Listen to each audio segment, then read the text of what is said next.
नमस्ते बच्चों, my self Jaiswal sir. हम पढ़ रहे हैं class 9 science chapter structure of the atom. So in last class we have seen what was Rutherford's atomic model. So this is Rutherford's atomic model.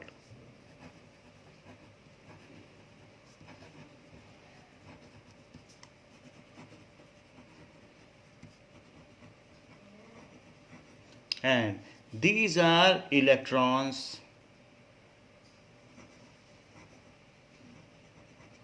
This is orbit. This is definite path in which electrons move, and that is called orbit. This is nucleus. So where positive charge is concentrated. So जब भी आप लिखेंगे atomic model का picture draw करेंगे तो ये सारे details भी देने हैं। और एक अमेंडमेंट भी है कि रदरफोर्ड ने अपना एटॉमिक मॉडल 1911 में प्रपोज किया था। 17 को अमेंड कर लें, इसको 11 कर लें। Now question is why Thomson's atomic model was failed.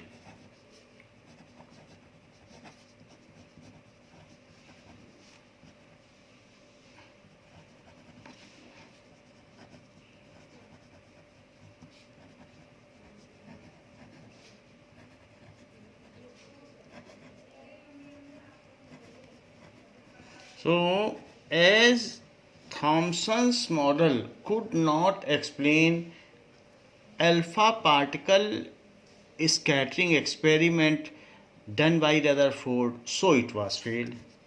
As Thomson's atomic model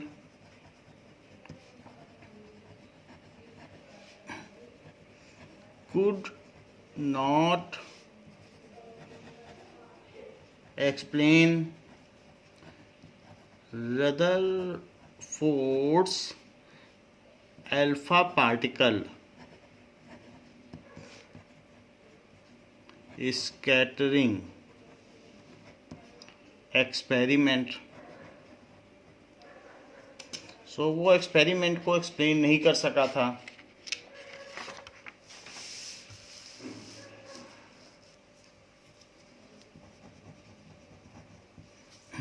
On gold foil, so it was failed. Thomson के मॉडल के बेसिस पर अगर देखते तो गोल्ड फॉइल से जो अल्फा पार्टिकल निकल रहे थे उनको सबको स्ट्रेट चले जाना चाहिए था। अगर मास थ्रू आउट एटम डिस्ट्रीब्यूटेड होता तो कहीं भी डेंसिटी ज़्यादा नहीं होती और कहीं पर भी alpha particle high velocity moving alpha particle आसानी से पेनिट्रेट कर जाते, बट ऐसा नहीं हुआ। उसमें तो कुछ बाउंस बैक भी हो गए। तो इस वजह से जो कि थॉमसन के मॉडल से एक्सप्लेन नहीं हो सकता था, इसीलिए वो फेल हो गया। थॉमसन ने तो न्यूक्लियस का कॉन्सेप्ट भी नहीं दिया था, but there was a nucleus, that's why the alpha particles have been rebounded. तो इस वजह से थॉमसन का मॉडल फेल हो गया। Now this model, Rutherford's model, was an improved model. However, Rutherford model के भी अपने लिमिटेशंस हैं। तो जैसे हमने कहा कि थॉमसन्स का मॉडल क्यों फेल हो गया, तो it was limitation of Thomson's model या it was drawback of Thomson's model. कभी अगर आपसे पूछा जाए कि थॉमसन्स मॉडल के लिमिटेशंस क्या थे या ड्रॉबैक क्या था, तो ये बताया जा सकता है। इट was the limitation या drawback of Thomson's atomic model. By the time protons were discovered, उस समय तक तो प्रोटॉन भी डिस्कवर हो गए थे। And Thomson's model has not discussed और given any clue of the presence of proton in his model, कि उनके मॉडल में प्रोटॉन कहाँ है ये तो उन्होंने बताया नहीं था। खैर उस समय तो प्रोटॉन डिस्कवर नहीं हुए थे, लेकिन जब बाद में डिस्कवर हुए तो लोगों को ये भी लगने लगा कि प्रोटॉन भी कहीं ना कहीं होने चाहिए. So which was not disclosed by Thomson's model. So ये कहा जा सकता है the presence of subatomic particle proton was not discussed in Thomson's atomic model. ये भी लिखा जा सकता है. Now question, limitations of Rutherford's model. So वो अब हम देखते हैं.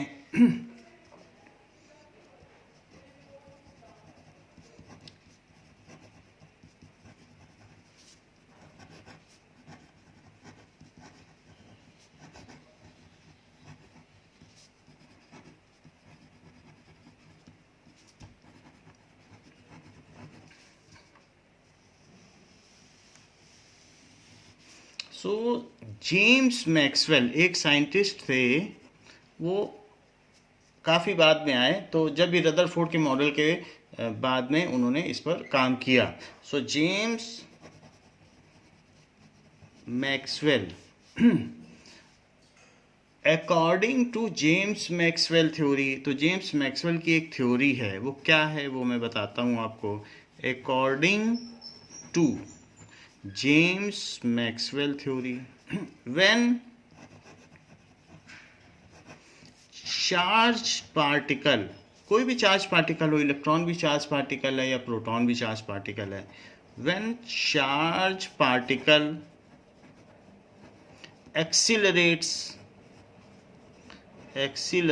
एक्सीलरेट्स का क्या मतलब होता है, या तो उसकी वेलोसिटी चेंज हो, यानी स्पीड चेंज हो, या डायरेक्शन चेंज हो, कुछ भी चेंज हो जाए, यूनिफॉर्म मोशन ना हो, तो कहेंगे वो एक्सीलरेटेड है. When charge particle accelerates then it radiates energy.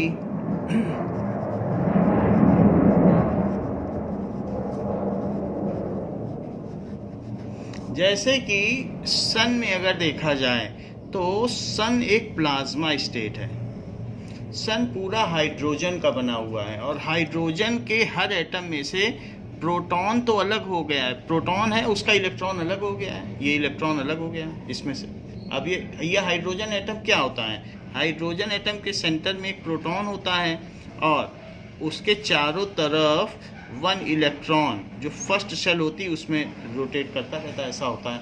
तो लेकिन अगर वो इलेक्ट्रॉन हट जाए तो ये चार्ज पार्टिकल हो गया.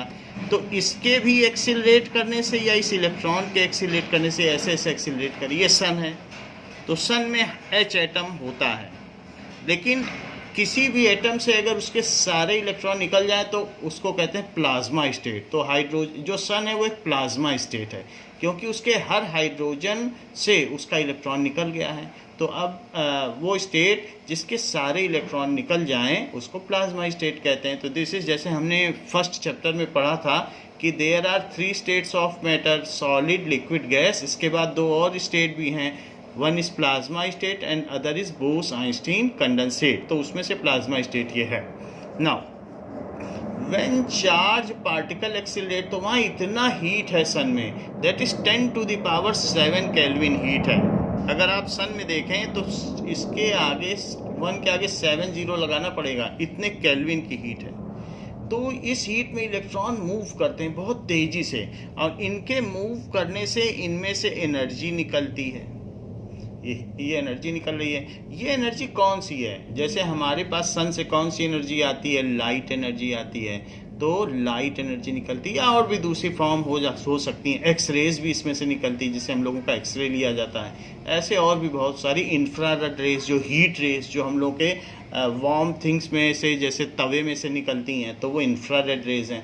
ऐसे बहुत सारी रेडिएशंस इसमें से निकलती हैं. लेकिन सीधी सी बात है, मैक्सवेल ने ये बात बताई, अगर चार्ज पार्टिकल मूव करेगा तो उसमें से रेडिएशंस निकलेंगे. ये देखिए रेडिएशंस निकल रहे हैं, एनर्जी. तो अब ये चार्ज पार्टिकल अपनी एनर्जी लूज करता जाएगा, तो ये लूज कर दे रहा है. तो when charge particle accelerates then it radiates energy. And in Rutherford model में क्या है,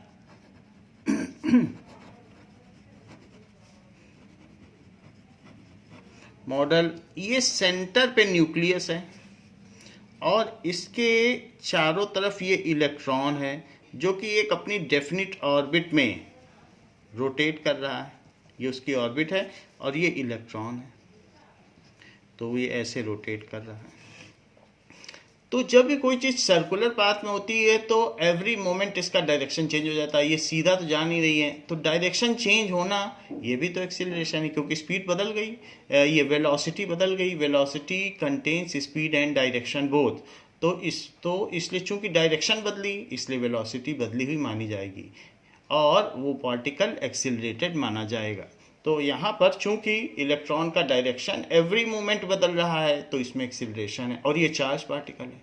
तो चार्ज पार्टिकल अगर एक्सीलरेट होगा तो इसमें से एनर्जी निकलनी चाहिए, ये रेडिएशन निकलनी चाहिए इसमें से। जब भी एक्सीलरेट हुआ, देखो डायरेक्शन बदली यानी एक्सीलरेशन। एक्सीलरेशन है तो इसे एनर्जी रेडिएट करनी चाहिए, इसमें से हीट निकलनी चाहिए, इसमें से लाइट निकलनी चाहिए। और अगर इसने अपनी एनर्जी लूज कर दी तो क्या होगा? कभी भी आप यहाँ देख लो कि कोई भी चीज़, जैसे आप अर्थ में ही देख लो, कोई भी चीज़ अगर किसी हाइट पर है तो उसके पास कितनी पोटेंशियल एनर्जी होती है। तो अर्थ से किसी चीज़ के हाइट पर होने से, अगर h हाइट पर है तो उसके पास, और m मास की चीज़ है तो उसकी पोटेंशियल एनर्जी होती है mgh। लेकिन अगर उसकी एनर्जी लूज हो गई, कोई चीज़ गिरने लगेगी तो उसकी पोटेंशियल एनर्जी mgh से कम होगी, क्योंकि फिर हाइट भी कम होती जाएगी। तो जो चीज़ जितनी ऊपर उसमें पोटेंशियल एनर्जी उतनी ज़्यादा, और जो नीचे उसमें कम, क्योंकि मास बदलेगा नहीं, जी नहीं बदलेगा, h के ऊपर सारी पोटेंशियल एनर्जी है। हायर हाइट्स पर ज़्यादा potential energy and lower Heights पे लेसर। तो अगर इसने अपनी एनर्जी लूज कर दी तो इसकी एनर्जी अब कम हो गई, क्योंकि इसने लूज कर दी, रेडिएशंस निकाल दिए। देखो यहाँ भी रेडिएशन निकल रहे हैं, यहाँ भी निकल रहे हैं। जब भी एक्सीलरेशन होगा, यहाँ भी एक्सीलरेशन हो रहा था और यहाँ भी डायरेक्शन चेंज हुई तो एक्सीलरेशन है, तो इसने एनर्जी लूज की। अब इसकी पोटेंशियल एनर्जी कम हो जाएगी। कम कैसे होगी? अब ये क्लोजर आ जाएगा। जब एनर्जी लूज करेगा कोई तो उसकी एनर्जी कम हो जाएगी, तो इसे पास आना चाहिए। तो पास आते समय ये धीरे धीरे पास आएगा, आगे बढ़ेगा भी, और देखो पास भी आ रहा है।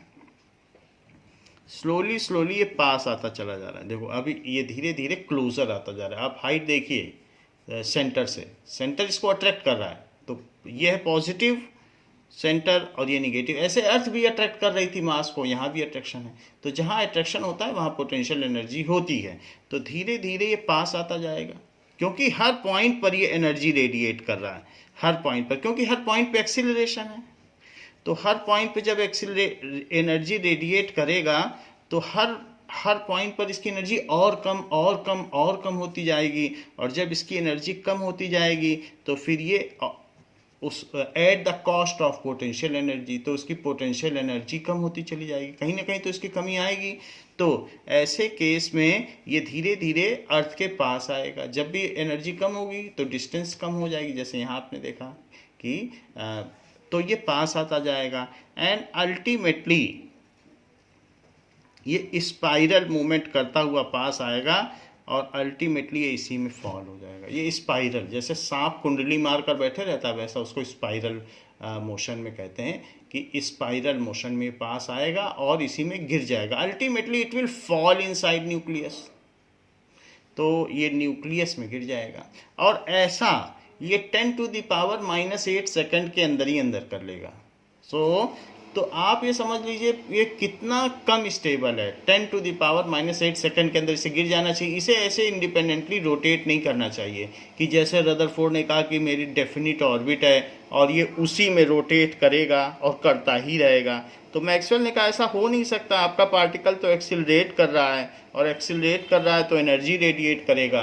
तो एनर्जी रेडिएट ऐसे तो नहीं कर सकता है, उसकी कोई ना कोई एनर्जी कम होगी, तो उसकी पोटेंशियल एनर्जी कम होती जाएगी और वो क्लोजर आता जाएगा और अल्टीमेटली फॉल कर जाएगा, इसी में गिर जाएगा, न्यूक्लियस में इलेक्ट्रॉन गिर जाएगा। ऐसा मैक्सवेल की थ्योरी थी। और रदरफोर्ड का जो मॉडल था वो मैक्सवेल की थ्योरी को एक्सप्लेन नहीं कर पाया। जैसे थॉमसन्स का मॉडल रदरफोर्ड के अल्फा पार्टिकल स्कैटरिंग एक्सपेरिमेंट को एक्सप्लेन नहीं कर पाया, उसी तरीके से रदरफोर्ड का जो एटॉमिक मॉडल था कि वो कह रहे थे कि हमारा पार्टिकल तो ये जो डॉट डॉट है डेफिनिट पाथ पे सदा घूमता रहेगा। सब तो सदा नहीं घूम सकता, क्योंकि वो तो एनर्जी रेडिएट कर रहा है मैक्सवेल की थ्योरी के हिसाब से, चार्ज पार्टिकल एक्सिलरेट कर रहा है। And in Rutherford model, electron while revolving around nucleus accelerates. While revolving around nucleus accelerates, तो उसके चारों तरफ एक्सीलरेट कर रहा है. एंड कंटिन्यूअसली रेडिएट एनर्जी, जैसे मैंने दिखाया है, शुड कंटिन्यूअसली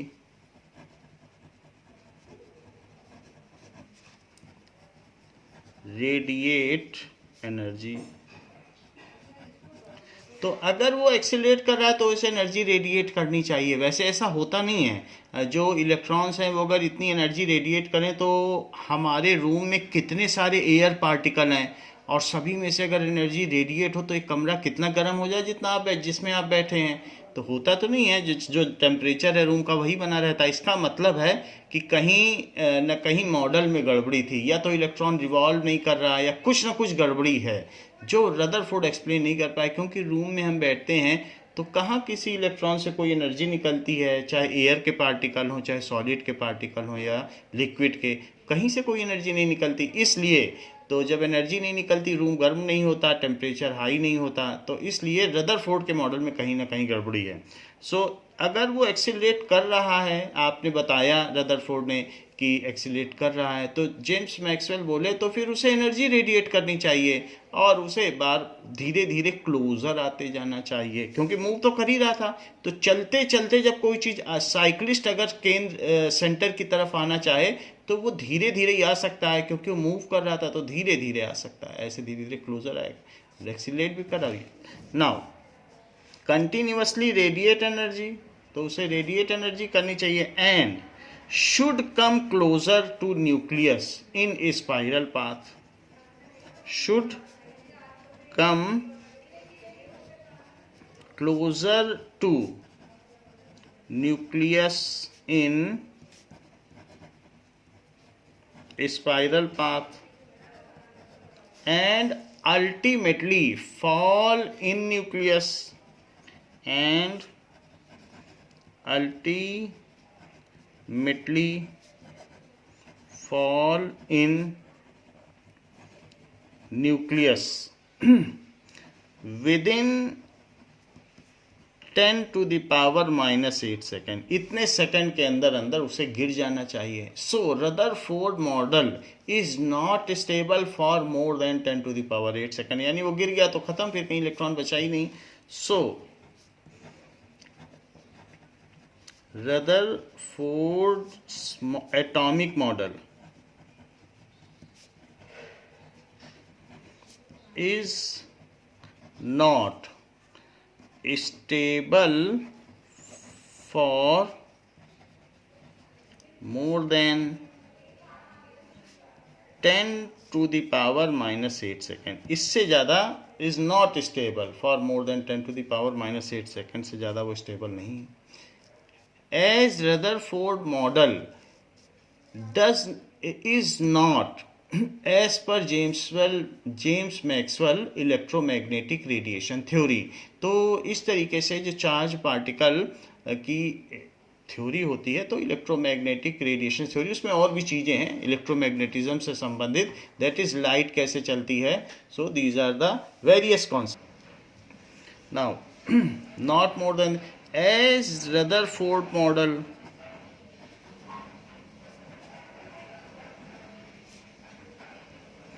atomic model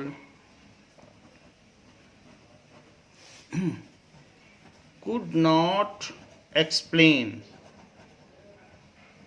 ये भी कहा जा सकता है कि Rutherford's atomic model was not as per James Maxwell's electromagnetic theory. So could not explain, या ये भी कह सकते हो is not as per James Maxwell, कुछ भी लिख सकते हो. कुड नॉट एक्सप्लेन या नॉट एज पर, उसके अनुसार नहीं है. James Maxwell's it is renewed theory. So इसमें कोई डाउट नहीं है, बहुत अच्छा इनका रूल है, वो हम आगे 10th में पढ़ेंगे. James Maxwell's electro magnetic radiations theory,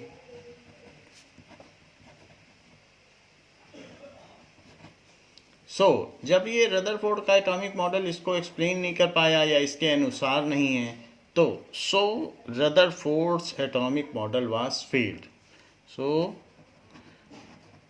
Rutherford's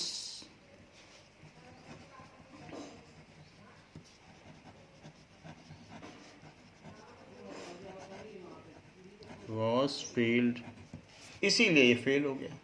फिर रदरफोर्ड ने ये कहा कि अच्छा यही मान लीजिए कि मेरे सारे इलेक्ट्रॉन इसी के अंदर गिर गए हैं, तो सब कुछ इसी में चले गए हैं, उसी को मेरा एटॉमिक मॉडल मान लें. तो साइंटिस्ट ने कहा ऐसे केस में तो आपका एटम 10⁻⁻15 मीटर का हो जाएगा, न्यूक्लियस के साइज का हो जाएगा. तो वो तो अगर सारे इलेक्ट्रॉन गिर गए हैं तो वो थॉमसन के मॉडल का मिनिएचर हो गया, क्योंकि थॉमसन में तो कम से कम इतना बड़ा था एटम जो उसका रियल साइज था और उसमें इलेक्ट्रॉन जड़े हुए थे. आपके सारे इलेक्ट्रॉन तो इसी में गिर गए, अब इसी में जड़े हुए हैं, तो उसका साइज तो 1,00,000 गुना छोटा हो गया. ये तो थॉमसन से भी गया गुजरा है. That means your atom size of atom is miniature. It is 10⁻⁻15 meter, which is not the real size.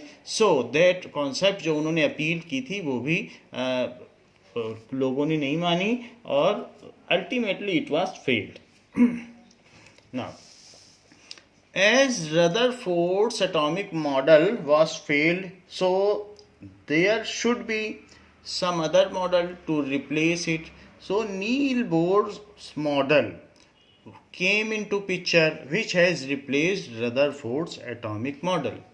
So Bohr's model of atom.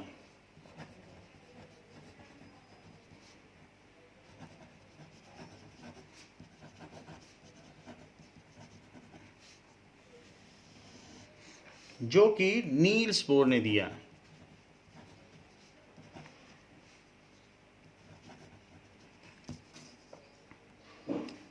It was given in 1913. 2 साल बाद 1911 में उन्होंने दिया, 1913 में इन्होंने मॉडल दिया. Let us see once again Ernest Rutherford and his genius work. तो उन्होंने ये काम किया था, इसे हम देख लें. रदरफोर्ड एटॉमिक मॉडल, ये एक it is said as a milestone in chemistry. तो रदरफोर्ड का मॉडल बहुत जाना माना जाता है, तो क्योंकि इनका जीनियस वर्क था. तो ये है, इसमें इस तरीके से आप मॉडल दिखाया गया. आप मॉडल भी देख सकते हैं कि कैसे न्यूक्लियस है, इलेक्ट्रॉन है और उसकी अपनी ऑर्बिट है. तो अलग अलग ऑर्बिट है कुछ. Now you can see some electrons are revolving at a smaller orbit, जैसे सोलर सिस्टम में होता है. तो कुछ ऐसे भी हैं जो स्मॉलर ऑर्बिट में, कुछ थोड़ी ज़्यादा ऑर्बिट है, किसी की और भी ज़्यादा ऑर्बिट है. आप देख सकते हैं कि छोटी बड़ी सभी तरीके की ऑर्बिट्स हो सकती हैं, तो छोटी ऑर्बिट्स भी हैं. तो उसमें कोई फिक्स्ड डिस्टेंस नहीं है, जो इलेक्ट्रॉन जहाँ चाहे वहाँ पर रोटेट कर सकता है, और कोई ये नहीं है कि यहाँ करे यहाँ करे यहाँ करे, कहीं भी सर्कुलरली रोटेट करता रहे, ऐसा रदरफोर्ड ने बताया. तो ये रदरफोर्ड का एटॉमिक मॉडल है और ये न्यूक्लियस है. Now let us see about Bohr's atomic model. So this is Niels Bohr who has projected his model of atom in 1913. Now, what was Niels Bohr's model? So, in order to overcome the objection raised against Rutherford model of the atom, Niels Bohr put forward the following postulate about model of atom. So, there were certain objections about Rutherford model कि वो धीरे धीरे गिर जाना चाहिए. तो उन सब पॉइंट्स को हटाने के लिए रदरफोर्ड ने अपना एक नया मॉडल दिया. So in order to overcome the objections raised against Rutherford's model,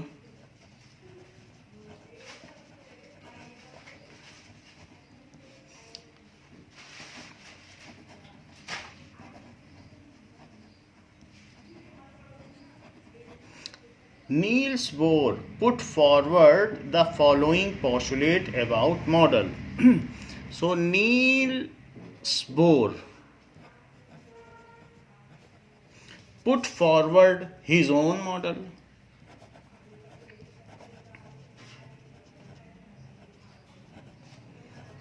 His own atomic model.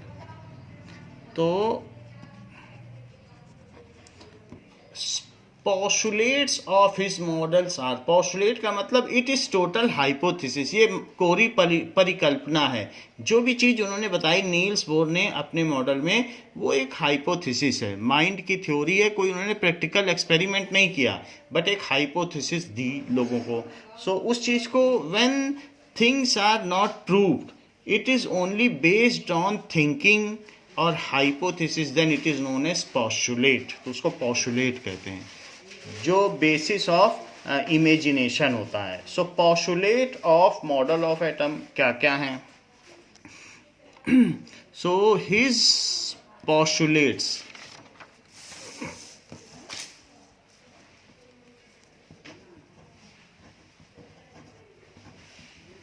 Postulates का मतलब होता है कि कॉन्सेप्ट्स बेस्ड ऑन इमेजिनेशन।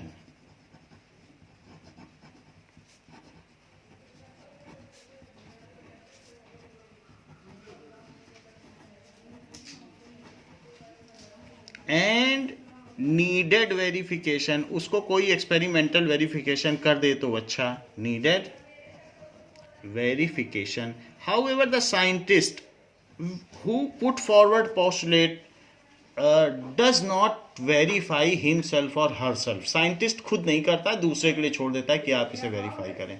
तो नील्स बोर ने अपने पोस्टुलेट प्रोजेक्ट किए about the model of atom.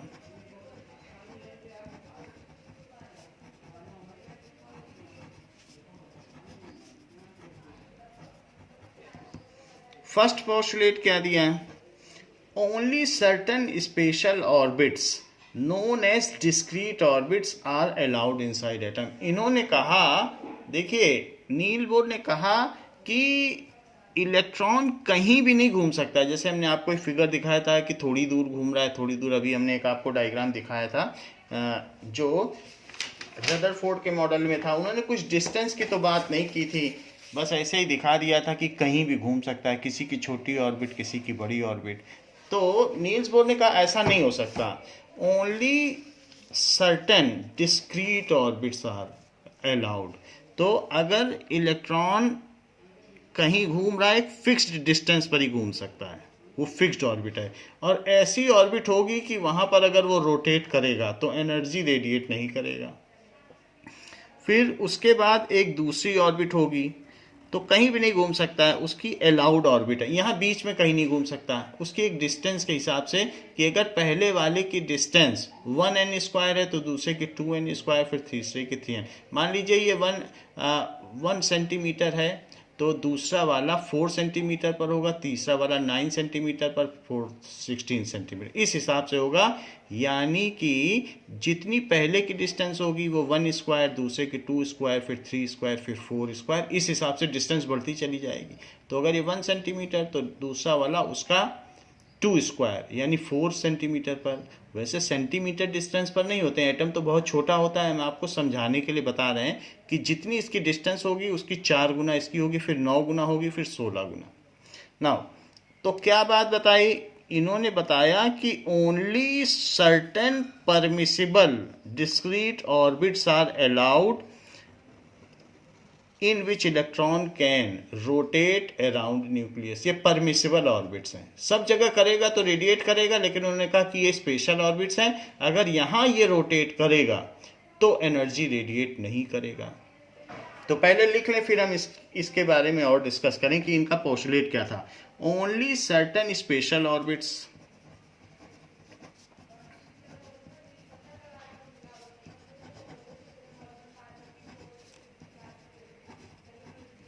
orbits known as discrete orbit, known as discrete orbits। What does it mean by discrete orbit? यानी कंटिन्यूअस मैनर में नहीं है कि यहाँ भी घूम ले, यहाँ भी घूम ले, यहाँ भी घूम ले, यहाँ भी, यहाँ भी, यहाँ भी, ऐसे नहीं है। कुछ दूर पर, फिर उसके बाद बहुत दूर तक खाली, तो उसकी 4 गुना डिस्टेंस, फिर 9 टाइम्स डिस्टेंस, फिर 16 टाइम्स। तो ये डिस्क्रीट ऑर्बिट्स हैं, बीच में कहीं नहीं घूम सकता। So it is known as discrete orbits of electron. Discrete का मतलब होता है अलग, कंटिन्यूअस नहीं है। दे आर नॉट सतत, सतत यानी लगातार नहीं है, वो डिस्क्रीट है, isolated orbits. So only discrete orbits of electrons are allowed inside atom, or allowed inside atom। उन्होंने बताया कि जो इलेक्ट्रॉन रिवॉल्व कर रहा है न्यूक्लियस के चारों तरफ, तो वो डिस्क्रीट ऑर्बिट में रिवॉल्व कर सकता है ऐसे। सेकेंड पॉस्टुलेट क्या है? While revolving in discrete orbit the electron do not radiate energy. While revolving in discrete orbit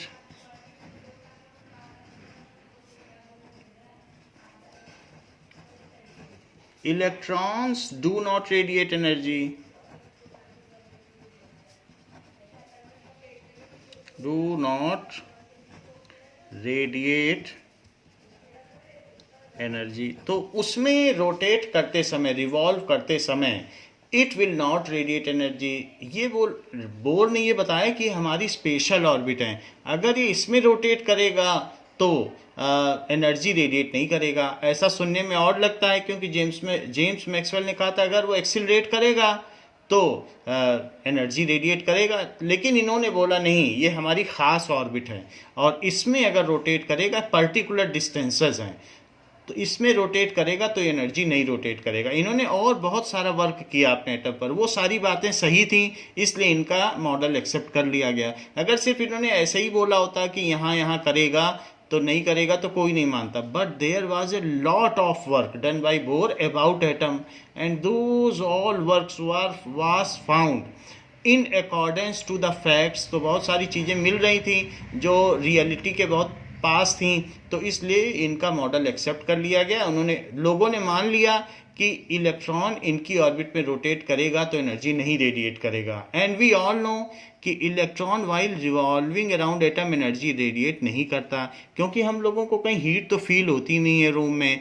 तो इसका मतलब है कि कहीं ना कहीं कुछ ना कुछ स्पेशल ऑर्बिट्स जरूर हैं जहां इलेक्ट्रॉन रिवॉल्व कर सकता है और अपनी एनर्जी रेडिएट नहीं करेगा, क्योंकि एनर्जी अगर रेडिएट करते एयर के पार्टिकल तो कमरा बिल्कुल हीटअप हो जाता, तो ऐसा तो होता नहीं है। सो देयर इज समथिंग जो इन्होंने बताया तो लोगों ने मान लिया।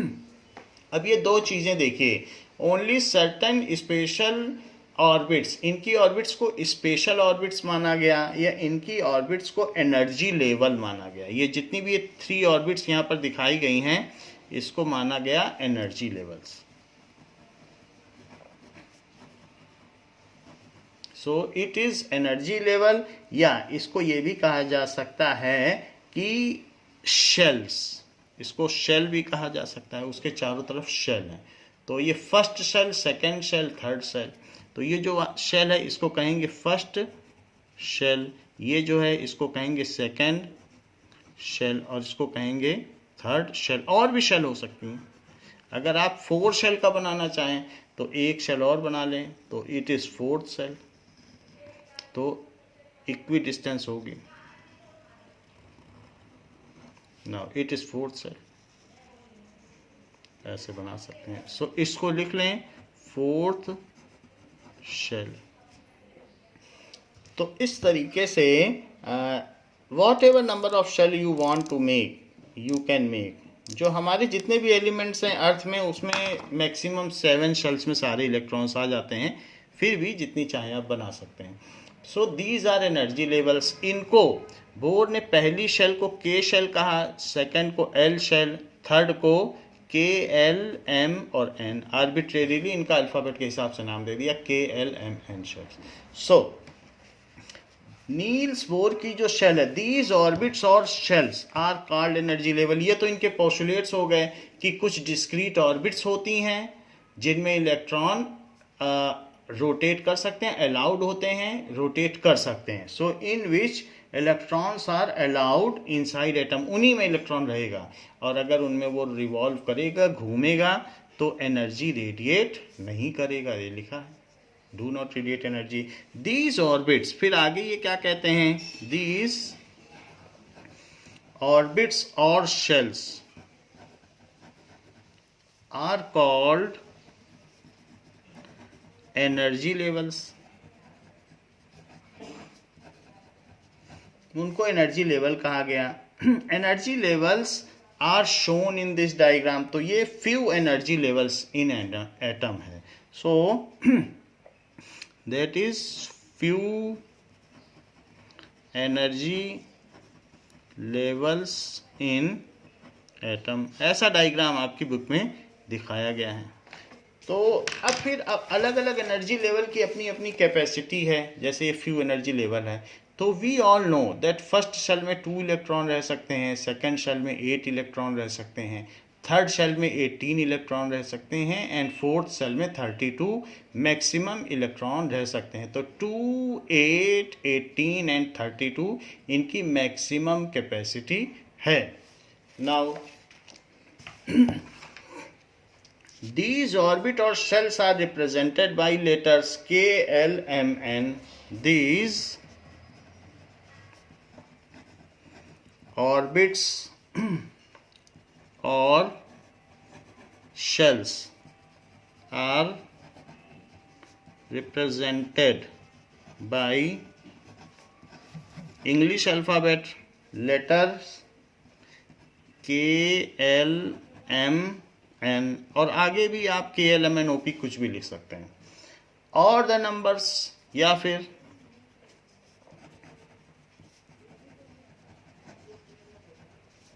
इंटीजर के बेसिस पर कह सकते हैं. Shell number 1, shell number 2, shell number 3, shell number 4. जैसे हमने 1, 2, 3, 4 लिखा है, तो यहाँ आप लिख सकते हैं कि इसके लिए n की वैल्यू 1 है, k के लिए n is equals to 2, l के लिए 2 है, फिर n is equals to 3. So ये n इज इक्वल्स टू 3 है, और जो चौथा है उसके लिए n is equals to 4. Now जो भी आपका शेल है, सो नेम ऑफ शेल और उसका n का नंबर, इसको प्रिंसिपल क्वांटम नंबर भी कहा जा सकता है. तो name of shell K, L, M, N ऐसे शेल नंबर हैं. और शेल नंबर क्या है, शेल नंबर जिसको कि n कहते हैं, तो n की वैल्यू 1, 2, 3, 4. और इसके बाद मैक्सिमम नंबर ऑफ इलेक्ट्रॉन्स क्या हो सकते हैं, ये एनर्जी को रिप्रेजेंट करता है कि कितनी एनर्जी है. तो सब lower is the number, lower is the energy. अगर नंबर 1 है तो उसकी एनर्जी कम है. आपको मालूम है कि पोटेंशियल एनर्जी क्या होती है, जो चीज़ सेंटर से सबसे पास होगी, अर्थ के सबसे पास होगी, उसमें सबसे कम पोटेंशियल एनर्जी, जो दूर होगी ज़्यादा एनर्जी, और दूर और ज़्यादा.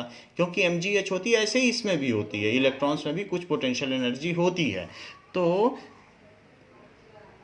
If the shell is closer to nucleus then it has lesser energy. तो अगर एनर्जी की बात की जाए तो इसमें सबसे लोवेस्ट एनर्जी है, और इसमें higher highest, lower higher highest, और फिर उससे भी हाई. तो ये तो सेल हो गई. इसके बाद maximum number of electron that can reside, वो कितने हो सकते हैं, maximum number of electrons that can reside, वो कितने रह सकते हैं, उसका फार्मूला है 2n². कितने रह सकते हैं, तो ज़रा देखें, 2 × 1², k में कितने रह सकते हैं, क्योंकि n की वैल्यू 1 है ना, तो जो वैल्यू होगी वही तो रखोगे.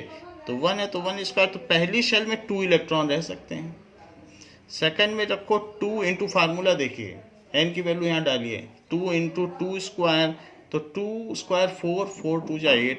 सेकेंड शेल में 8 इलेक्ट्रॉन रह सकते हैं. फिर 2 × 3², सो 2 × 3². थर्ड शेल में 9 × 2 18 इलेक्ट्रॉन रह सकते हैं, एंड 2 × 4², तो 16 × 2 32.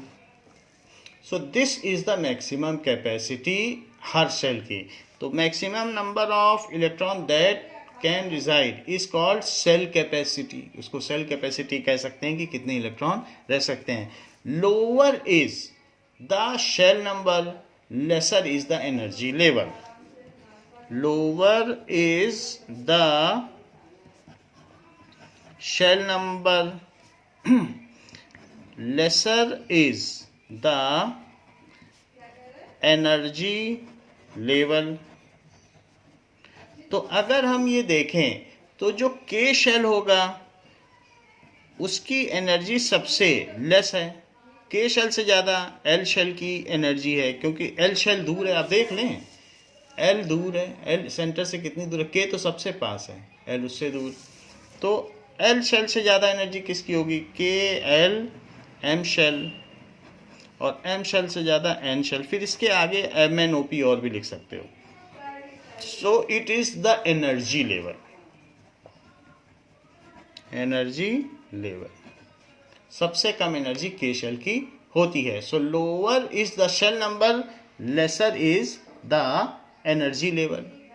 अब ये हमने देख लिया कि ये जो नील्स बोर का एटॉमिक मॉडल है वो 1913 में प्रोजेक्ट किया गया, एंड इसके बाद बोर एंड बरी ने मिलकर how the electrons are filled inside atom, इसके बारे में भी एक कॉन्सेप्ट बताया कि इलेक्ट्रॉन्स किस तरीके से किसी भी एटम में फिलिंग होती है, and that we will discuss in next class. तो बच्चों, इस क्लास के लिए इतना ही। Thank you.